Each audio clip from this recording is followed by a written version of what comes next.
The ancient torches, burning uninterrupted for more than 10 centuries, finally flickered toward darkness. As September twilight descended upon the year 476 CE, a Germanic chieftain named Odoacer strode through the imperial palace at Ravenna. His footsteps resonated through marble corridors that had once trembled at the commanding voice of Caesar Augustus himself. Yet the figure who awaited him bore no resemblance to that legendary founder. Romulus Augustulus, derisively called the Little Emperor even by members of his own court, had barely reached his 16th year, a puppet sovereign whose strings had been severed by forces far exceeding his understanding. What transpired next would resonate throughout history with the finality of a massive door swinging shut. Odoacer, this barbarian warlord who had served Rome faithfully as a hired soldier, carefully removed the purple imperial cloak from the youth's shoulders. He collected the imperial regalia, the diadem, the scepter, the golden fibulae that had adorned emperors since Constantine's reign, and secured them within a chest. Then he enacted something without precedent in Roman history. He dispatched these symbols eastward to Constantinople, accompanied by a message declaring that the Western Empire no longer required an emperor. The gesture contained an almost courteous quality. There would be no execution, no public degradation. Romulus Augustulus received a pension and retirement to a villa in Campania, where he would spend his remaining days as a curious footnote to history's grand narrative. Yet in that moment of imperial abdication, something far greater than a single dynasty perished. The ancient world itself drew its final breath. But here, in what historians would subsequently term the fall of Rome, we must pause to comprehend what truly was ending and what was preparing to begin. The Roman Empire had not collapsed suddenly, like a structure struck by celestial fire. For more than 2 centuries, it had been transforming, fragmenting, reconstituting itself in forms that would have seemed utterly alien to Marcus Aurelius or even Constantine the Great. The empire that concluded in 476 was already profoundly medieval in character. Its armies consisted largely of Germanic warriors. Its administration had become increasingly decentralized, its culture thoroughly Christianized, its economy more agricultural than urban. The barbarians who inherited Roman authority were not savage destroyers, but sophisticated inheritors who had spent generations absorbing Roman customs, serving Roman commanders, and dreaming Roman dreams. They did not seek to annihilate Roman civilization. They sought to possess it, to legitimize themselves through it, to become its rightful heirs. Yet something irreplaceable vanished forever in 476, the concept of unity. For a millennium, despite civil wars and crises, rebellions and invasions, there had existed one empire, one legal system, one ultimate authority stretching from Britain to Mesopotamia. Now that unity shattered into 1,000 fragments, each attempting to reconstruct something resembling Rome's grandeur on a miniature scale. In the decades following Romulus Augustulus' quiet abdication, Western Europe transformed into a patchwork of kingdoms, each ruled by Germanic peoples who had once dwelled beyond Rome's frontiers. The Visigoths controlled Spain and southern Gaul. The Vandals dominated North Africa, from their capital at Carthage. The Ostrogoths ruled Italy under the brilliant Theodoric, who governed from Ravenna with a curious synthesis of Germanic military power and Roman administrative sophistication. Theodoric the Great embodied the contradictions of this transitional age. Raised as a hostage in Constantinople, educated in Roman literature and law, he could sign his name by tracing a golden stencil, but probably could not read the documents he signed. His court at Ravenna preserved Roman ceremony and employed Roman senators. Yet his power ultimately rested on the loyalty of Gothic warriors, who measured wealth in weapons and horses rather than estates and gold. Under Theodoric's rule, Italy experienced a generation of peace and prosperity that would not be equaled again for centuries. Aqueducts were repaired, roads maintained, trade routes protected. The Roman Senate continued to convene. Roman law remained in force for Roman citizens, and Gothic law governed the Germanic population. It was an early experiment in what we might call multiculturalism, 2 legal systems coexisting under one crown. Yet even this relative stability could not mask the fundamental transformation occurring across Western Europe. The cities that had been the heartbeat of Roman civilization were shrinking, their populations drifting back to the countryside as trade routes became perilous and imperial subsidies evaporated. Rome itself, which had once housed over 1 million inhabitants, may have contained fewer than 50,000 souls by the year 500. Into this vacuum stepped an institution that would define medieval Europe more than any king or kingdom: the Christian Church. Christianity had been growing in influence since Constantine's conversion in the early 4th century, but the collapse of imperial authority accelerated its rise to prominence. As Roman governors disappeared and imperial courts fell silent, bishops remained. They inherited not only spiritual authority but practical power, administering relief to the poor, negotiating with barbarian kings, preserving literacy and learning in an increasingly fragmented world. In Rome itself, Pope Leo the Great had already demonstrated the Church's emerging temporal power when he rode out to meet Attila the Hun in 452, persuading the Scourge of God to spare the Eternal City. His successors would claim even greater authority, insisting that the Bishop of Rome held supremacy over all Christian churches and, by extension, all Christian rulers. This ecclesiastical revolution was perhaps most visible in the career of Pope Gregory the Great, who ruled from 590 to 604. Finding Rome's civil government in collapse, Gregory essentially became the city's secular ruler, organizing its defense, managing its food supply, negotiating with Lombard invaders. More significantly, he dispatched missionaries to convert the pagan peoples who now ruled former Roman territories.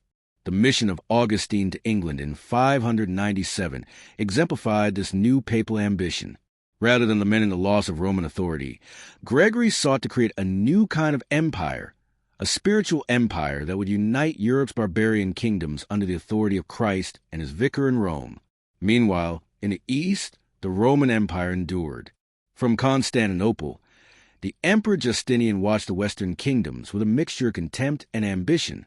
These barbarian rulers, he believed, were mere squatters on imperial territory. The true emperor, the heir of Augustus and Constantine, still reigned on the Bosphorus. Justinian's attempt to reconquer the West, beginning in 533, would reshape the Mediterranean world. His brilliant general Belisarius swiftly destroyed the Vandal kingdom in North Africa, then turned his attention to Italy.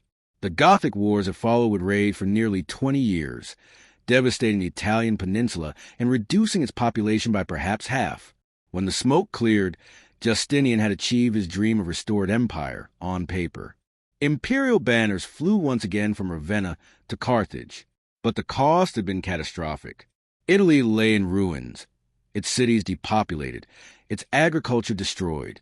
The Gothic kingdom that had preserved Roman civilization was gone, replaced by a distant imperial administration that could barely defend what it had conquered. The irony was profound. In seeking to restore the Roman Empire, Justinian had completed its destruction. The prosperous, sophisticated Gothic Italy of Theodoric became the impoverished, militarized wasteland that would soon fall to the next wave of barbarian invaders, the Lombards. As the 6th century drew to a close, Western Europe bore little resemblance to the unified, urban, cosmopolitan world of classical antiquity. Trade had contracted to local markets. Cities had shrunk to fortified strongholds. Literary culture survived mainly in monasteries. The elaborate legal codes of Rome had given way to simpler, more personal systems of justice based on Germanic custom and Christian morality. Yet something new was being born from this apparent collapse. In the monasteries of Ireland, monks were copying and preserving classical texts that would otherwise have been lost forever. In the courts of Frankish kings, Roman administrative practices were blending with Germanic military traditions to create new forms of governance. In the workshops of barbarian craftsmen, classical artistic techniques were merging with Germanic decorative styles to produce entirely new aesthetic traditions. The medieval world was taking shape, not as a pale shadow of antiquity, but as something genuinely new, a civilization that would be neither Roman nor barbarian, but distinctly European, a world where spiritual authority would compete with temporal power, where local loyalties would challenge universal claims, where the dream of unity would persist even as political reality fragmented into countless competing jurisdictions. As we stand at this threshold between ancient and medieval, watching the last Roman emperor fade into obscurity and the first medieval kingdom struggle toward definition, we witness one of history's great transformations. The world that would produce Charlemagne and the Crusades Gothic cathedrals and scholastic philosophy was emerging from the ashes of Rome. But first, that world would have to survive its own birth pangs. In the depths of a Frankish forest, sometime around the year 732, the future of European civilization hung in the balance. Charles Martel, his very name meaning the hammer, stood before an army unlike any that had challenged Christian Europe. Across the battlefield near Tours, the banners of Abd Al-Rahman al-Ghafiqi fluttered in the October wind. Behind them stretched a Muslim army that had swept across the Pyrenees like a flood, conquering cities, burning churches, and driving all before them in their inexorable march toward the heart of Francia. The Umayyad Caliphate had already transformed the Mediterranean world beyond recognition. From their capital in Damascus, the successors of Muhammad ruled an empire that stretched from Spain to Central Asia. They had conquered Christian Syria, Christian Egypt, Christian North Africa. Now they stood poised to add Christian Gaul to their dominions. But Charles Martel was no ordinary opponent. Behind him stood not just the military might of the Franks, but the accumulated political genius of a dynasty that had been reshaping Western Europe for over a century. The story of Frankish ascendancy begins not with kings but with mayors. While the Merovingian dynasty, the descendants of Clovis, who had first united the Frankish tribes, grew weak and divided, real power passed to their chief ministers, the mayors of the palace. These men, drawn from the powerful Arnulfing and Pippinid families, gradually accumulated the substance of royal authority, while leaving the Merovingians with its empty forms. Charles Martel's grandfather, Pepin of Heristal, had reunited the Frankish kingdoms through military brilliance and political cunning. His son, Charles Martel, inherited not just his father's position, but his vision of Frankish destiny. Under Charles's leadership, the Franks became more than another barbarian kingdom. They became the sword and shield of Christian Europe. The Battle of Tours was more than a clash of armies. It was a collision of worlds. The Muslim forces represented the most dynamic civilization of the age, scientifically advanced, culturally sophisticated, militarily innovative. Their light cavalry, their composite bows, their tactical flexibility had already proven superior to every army they had faced. Against them stood the mailed warriors of Francia, fighting on foot in tight formations, wielding Francisca, the throwing axe that gave the Franks their name. When the battle lines finally closed, it was Germanic discipline against Arabian mobility, Christian desperation against Islamic confidence. The fighting raged from dawn until dusk, and when darkness fell, Abd al-Rahman lay dead among his warriors. The Muslim army, leaderless and far from home, melted away in the night, retreating back across the Pyrenees to lick wounds that would never fully heal. Charles Martel had saved Christian Europe, but more than that, he had announced the arrival of a new power. The Franks were no longer merely another post-Roman kingdom. They were the champions of Christendom, the rightful heirs of Rome's protective mission. Yet Charles never claimed the title of king. That revolutionary step will be taken by his son, Pepin the Short, in one of the most audacious political maneuvers in medieval history. The year 751 marked a watershed in European politics. For nearly 3 centuries, the Merovingian dynasty had provided the Franks with kings, even as real power slipped into other hands.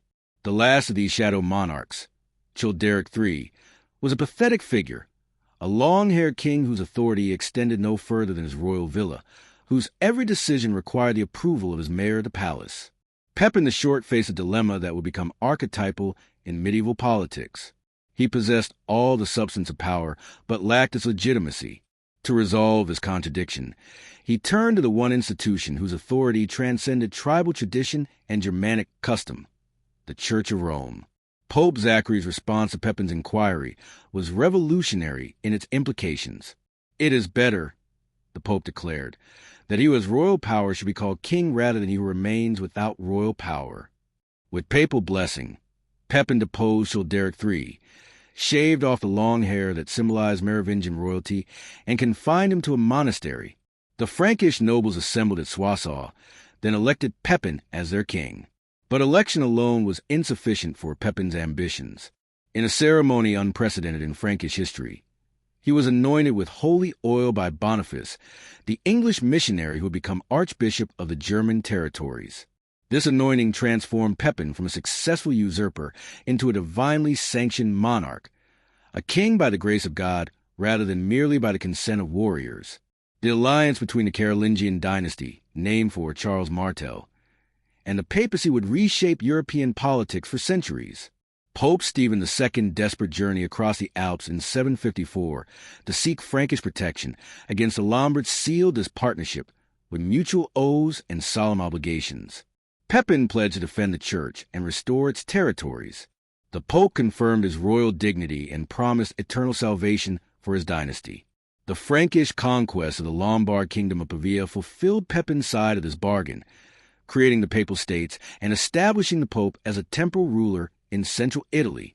More profoundly, it established a precedent that would echo through medieval history, the cooperation between spiritual and temporal authority in defense of Christian civilization.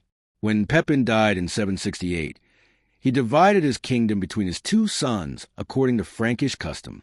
But fate, or providence, had other plans. The death of Carloman in 771 left his brother Charles as sole ruler of the Franks. History would know him as Charlemagne, Charles the Great, and under his reign, the Carolingian dynasty would reach heights that dwarfed even the achievements of ancient Rome. Charlemagne inherited his grandfather's military genius, his father's political acumen, and something uniquely his own, a vision of Christian empire that would transform Europe forever. Standing nearly 7 feet tall, possessed enormous physical energy and insatiable curiosity, he embodied the dynamism of Frankish culture at its zenith. His conquest began almost immediately. The Saxon Wars, lasting over 30 years, would push Frankish power to the Baltic Sea and forcibly convert the last pagan tribes of Germany to Christianity. The destruction of the Avar kingdom brought vast treasures flowing into Frankish coffers and extended Carolingian authority to the Danube. The conquest of the Lombard kingdom made Charlemagne king of the Lombards and protector of the Pope. But it was the Spanish March, the buffer zone Charlemagne created south of the Pyrenees, that would generate the most enduring legend. The ambush at Roncevaux in 778, where Charlemagne's rear guard was destroyed by Basque mountaineers, became transformed in epic poetry. The heroic last stand of Roland against the Muslim host. Truth mattered less than meaning. Charlemagne had become the champion of Christendom, his paladins the archetypal Christian knights. By the year 800, Charlemagne ruled an empire that stretched from the Atlantic to the Oder, from the North Sea to central Italy. It was the largest political unit Western Europe had seen since the fall of Rome. More significantly, it was avowedly Christian in character, devoted to protection and expansion of the faith that had become Europe's unifying ideology. The coronation of Charlemagne on Christmas Day 800 in St. Peter's Basilica represented the culmination of 3 centuries of political evolution. As Pope Leo III placed the imperial crown upon the Frankish king's head, the assembled crowd acclaimed him as Emperor of the Romans. The Western Roman Empire, dead for over 3 centuries, was symbolically reborn. Yet this new empire differed fundamentally from its ancient predecessor. Where Rome had been cosmopolitan and inclusive, absorbing conquered peoples into a universal citizenship, Charlemagne's empire remained essentially Germanic and Christian. Its law was personal rather than territorial. Franks lived under Frankish law, Lombards under Lombard law, Romans under Roman law. Its administration depended not on professional bureaucrats, but on personal loyalty between lord and vassal. Most crucially, this empire was conceived as a political expression of Christendom. Charlemagne saw himself not merely as a conqueror, but as a defender of the faithful, responsible before God for spiritual as well as temporal welfare of his subjects. His legislation regulated everything from clerical celibacy to the proper observance of holy days, from the establishment of schools to the standardization of church music. The Carolingian Renaissance that flowered under Charlemagne's patronage represented more than cultural revival. It was a systematic attempt to recreate Christian civilization on new foundations. At the Palace School of Aachen, scholars gathered from across Europe: Alcuin from England, Theodore from Spain, Paul the Deacon from Italy, Einhard from Germany. Together they worked to preserve classical learning, reform ecclesiastical education, and create a common intellectual culture for the Carolingian elite. The Caroline minuscule script developed in Carolingian scriptoria will become the foundation of medieval literacy. The standardized liturgy promulgated by Charlemagne scholars would unite Christian worship across Europe. The educational reforms mandated by the Admonitio Generalis of 789 would create the first systematic attempt at universal education in European history. Yet beneath this cultural flowering lay tensions that would ultimately prove destructive. The empire's unity depended entirely on Charlemagne's personal authority and extraordinary energy. Its vast extent made effective communication and control nearly impossible with 8th century technology. Its diverse populations shared little beyond Christian faith and subjection to Frankish rule. When Charlemagne died at Aachen in 814, his son Louis the Pious inherited not just an empire but an impossible task. Louis was a deeply religious man, perhaps too religious for practical demands of medieval kingship. His attempts to impose moral reform on the Frankish nobility, his preference for clerical advisors over secular warriors, his obsession with his own salvation, all of these gradually alienated the military elite upon whom Carolingian power ultimately rested. The crisis came to a head in 833 when Louis's own sons rebelled against him, supported by bishops who declared his rule spiritually inadequate. The Field of Lies, where Louis's army melted away as his supporters abandoned him, marked the beginning of the end for unified Carolingian rule. The Treaty of Verdun in 843 formally partitioned Charlemagne's empire among Louis's 3 surviving sons. Charles the Bald received the western territories that would become France. Louis the German took the eastern regions that would evolve into the Holy Roman Empire. Lothair retained the title of emperor and the central territory stretching from Italy to the North Sea, an awkward geographical arrangement that would be a source of conflict for centuries. This partition was more than political division. It was the birth of European nationalism. The Strasbourg Ode sworn by Charles and Louis in 842, recorded in both Romance and Germanic languages, so their respective armies could understand, marked the first recognition that Charlemagne's empire had split along linguistic and cultural lines that would eventually crystallize into separate nations. As the 9th century progressed, the Carolingian kingdoms faced new threats that their weakened condition made increasingly difficult to resist. Viking longships appeared in rivers across Europe, their crews raiding monasteries and cities with impunity. Muslim fleets from Spain and North Africa established bases in southern France and Italy. Magyar horsemen from the steppes devastated Germany and Italy with tactics reminiscent of the Huns. The great age of Carolingian unity was ending, but its legacy would endure. The idea of a Christian empire defending the faith against external enemies had become embedded in European consciousness. The fusion of Germanic military culture with Roman administrative tradition and Christian moral authority would provide the foundation for medieval civilization. The educational and cultural reforms of the Carolingian Renaissance would preserve classical learning through Europe's darkest centuries. Most importantly, the Carolingian experiment had demonstrated that barbarian Europe could aspire to more than tribal warfare and petty kingdoms. Under the right circumstances, with sufficient vision and energy, it could create empires that rivaled ancient Rome in extent and surpassed it in moral purpose. The dream of Christian empire would not die with the Treaty of Verdun. It would resurface again and again throughout medieval history, in the aspirations of Ottonian emperors, in the rhetoric of the Crusades, in the ambitions of would-be universal monarchs from Frederick Barbarossa to Napoleon Bonaparte. But first, Europe would have to survive the violent century that followed Charlemagne's death, when Viking axes, Muslim swords, and Magyar arrows would test whether the civilization he had built could endure the storms that were gathering on every horizon. The morning mist clung to the waters of the Seine as the dragon-prowed longships emerged from the river bend like phantoms from a nightmare. It was the year 845, and the monks of St. Denis could hear them coming, the rhythmic splash of oars cutting through water, the creak of leather and rope, the low murmur of voices speaking in a tongue that sounded like the growling of wolves. From the monastery walls, they watched in terror as nearly 100 vessels materialized from the dawn fog, their carved dragon heads seeming to breathe fire in the early light. Leading the spectral fleet was a man whose name would echo through history with all the resonance of thunder, Ragnar Lothbrok. Whether he was the same Ragnar of legend, the semi-mythical king who supposedly died in a snake pit, cursing his enemies with his final breath, matters less than what he represented. He was the embodiment of a new age of violence, the herald of 3 centuries of raids that would transform European civilization as profoundly as any barbarian invasion. But to understand the Vikings, we must first understand what drove them from their Scandinavian homelands onto the wine-dark seas of Europe. The 8th and 9th centuries had witnessed a perfect storm of circumstances in the north. Population growth in Norway, Denmark, and Sweden had outpaced agricultural capacity, creating pressure for expansion. Political consolidation under emerging kings had displaced traditional chieftains and their war bands.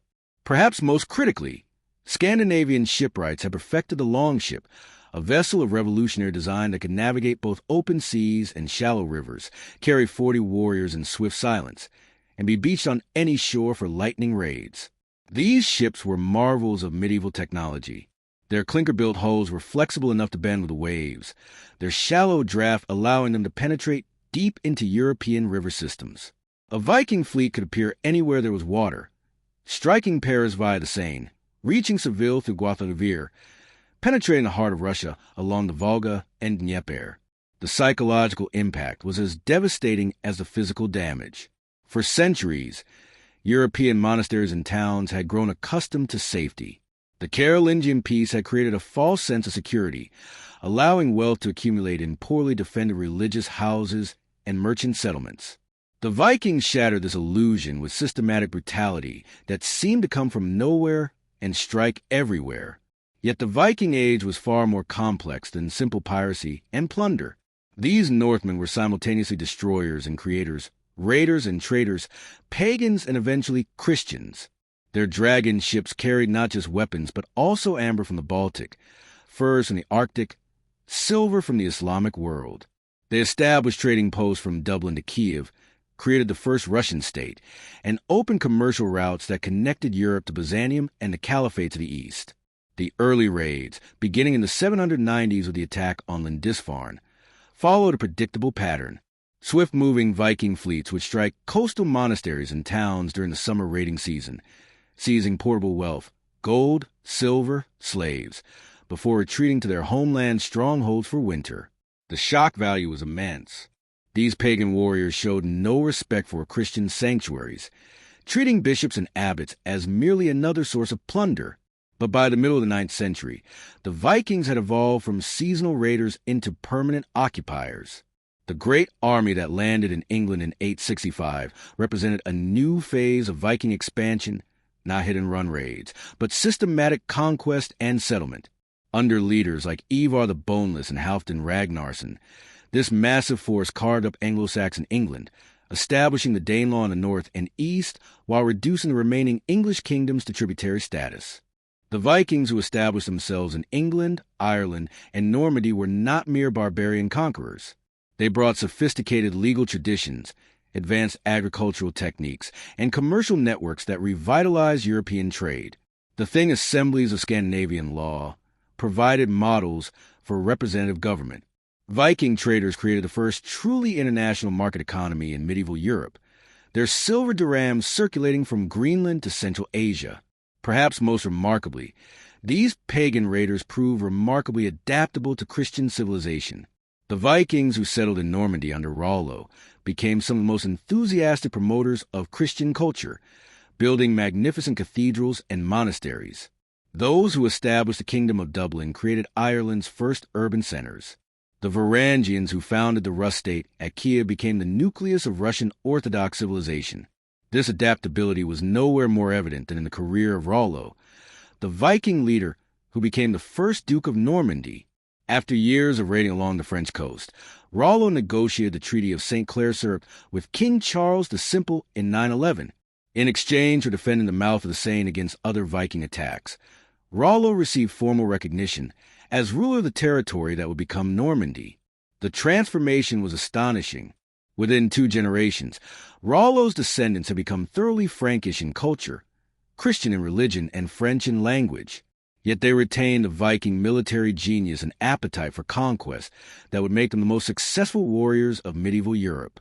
Duke William's conquest of England in 1066 represented the ultimate triumph of Viking adaptability. Scandinavian warriors, thoroughly acculturated a Frankish civilization, conquering England in the name of feudal legitimacy and papal blessing. But the Vikings were not the only threat facing 9th and 10th century Europe. From the east came the Magyars, nomadic horsemen whose tactics and temperament recalled the Huns of Attila's age. These mounted archers swept across the Carpathian Basin around 895, establishing themselves in the Pannonian Plain and launching devastating raids deep into Western Europe. The Magyar threat was qualitatively different from the Viking menace. Where the Vikings came by sea in manageable numbers, the Magyars moved across land in vast tribal migrations. Where Viking raids were primarily economic, seeking portable wealth, Magyar attacks were existential, threatening the complete displacement of existing populations. Their mobility was legendary. Magyar armies could strike Bavaria and Burgundy simultaneously, devastating thousands of square miles before any effective defense could be organized. The annals of the period convey the terror these horse archers inspired.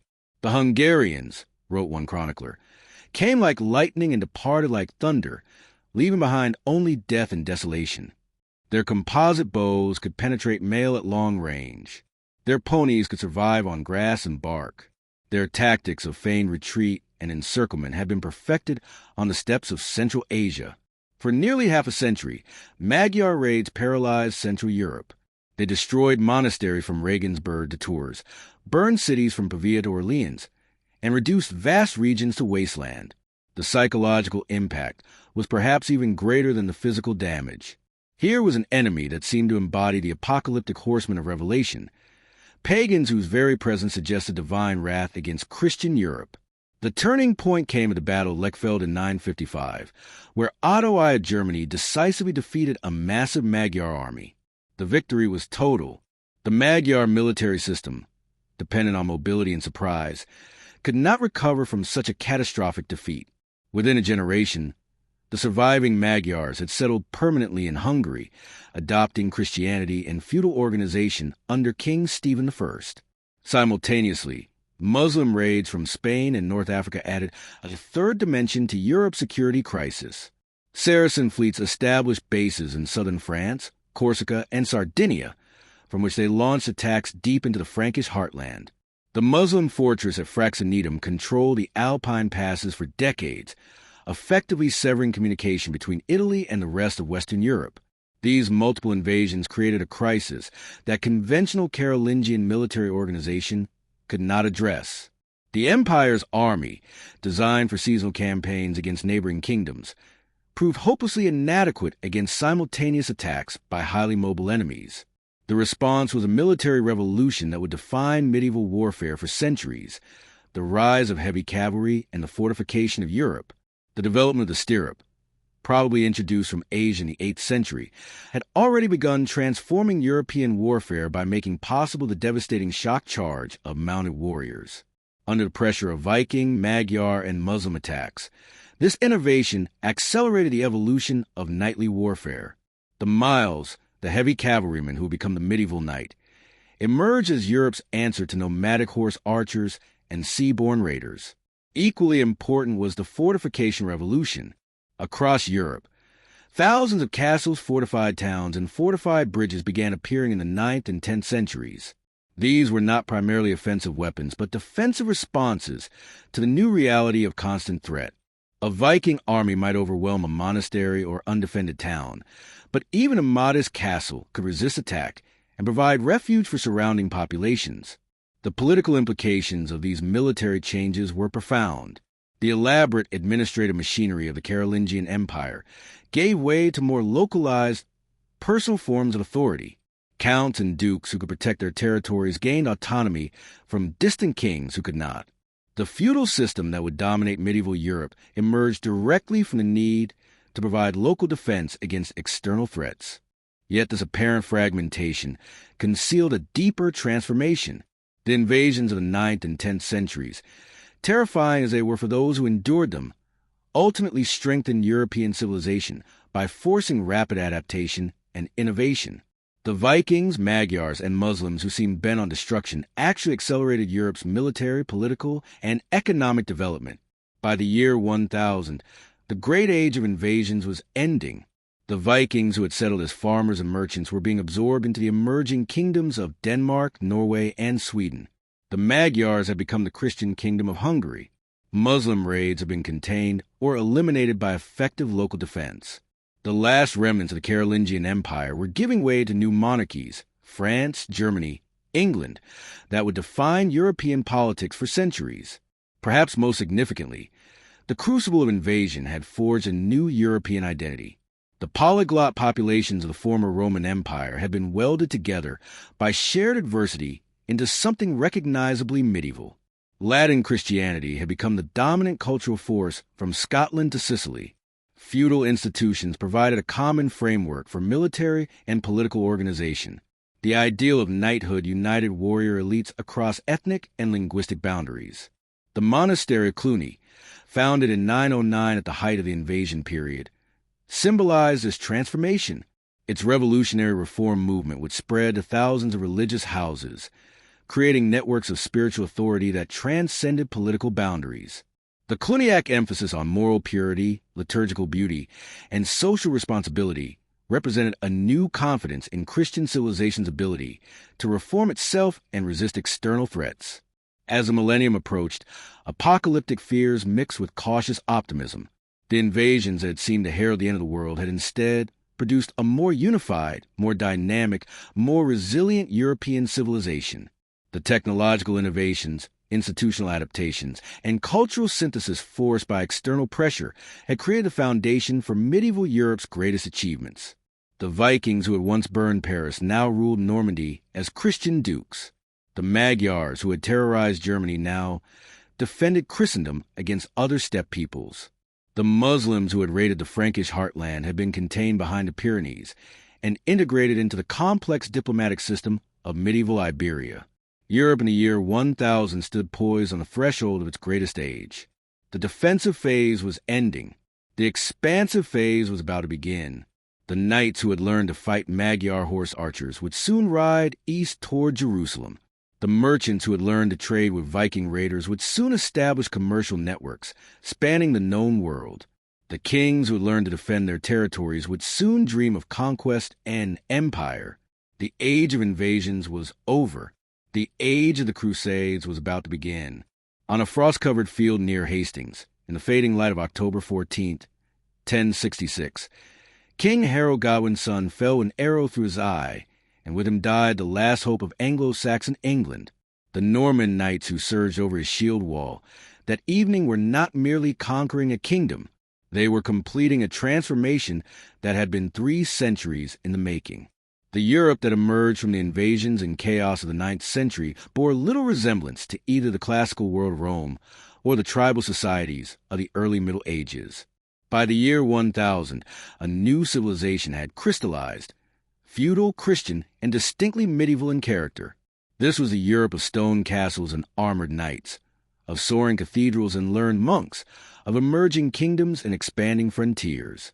It was a world where spiritual and temporal authority competed for supremacy, where personal loyalty bound men in chains stronger than law, where the dream of Christian unity coexisted with the reality of endless fragmentation. To understand this revolutionary society, we must begin with the feudal bond itself, that web of personal relationships that replaced the impersonal institutions of the Roman Empire. Feudalism was born from necessity, forged in the crucible of invasion and collapse. When central authority failed and money disappeared from circulation, when cities shrank and trade routes became death traps, new forms of organization emerged based on the most reliable currency of all, military service in exchange for land. The ritual of homage that created these bonds possessed an almost sacramental quality. Kneeling before his lord, the vassal would place his hands between those of his superior and swear an oath of fealty. I become your man, and I promise to serve you faithfully against all who may live or die.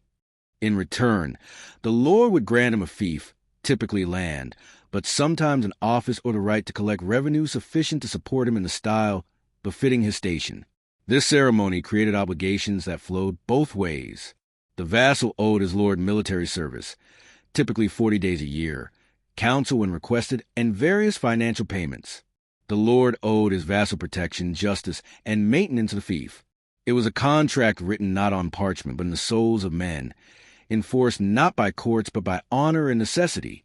Yet feudalism was never a uniform system. In northern France, where it reached its most developed form, the bonds of vassalage created elaborate hierarchies stretching from the king down to simple knights. In Germany, older tribal traditions persisted alongside feudal innovations. In England before 1066, a different system of lordship prevailed, based more on land tenure than personal homage.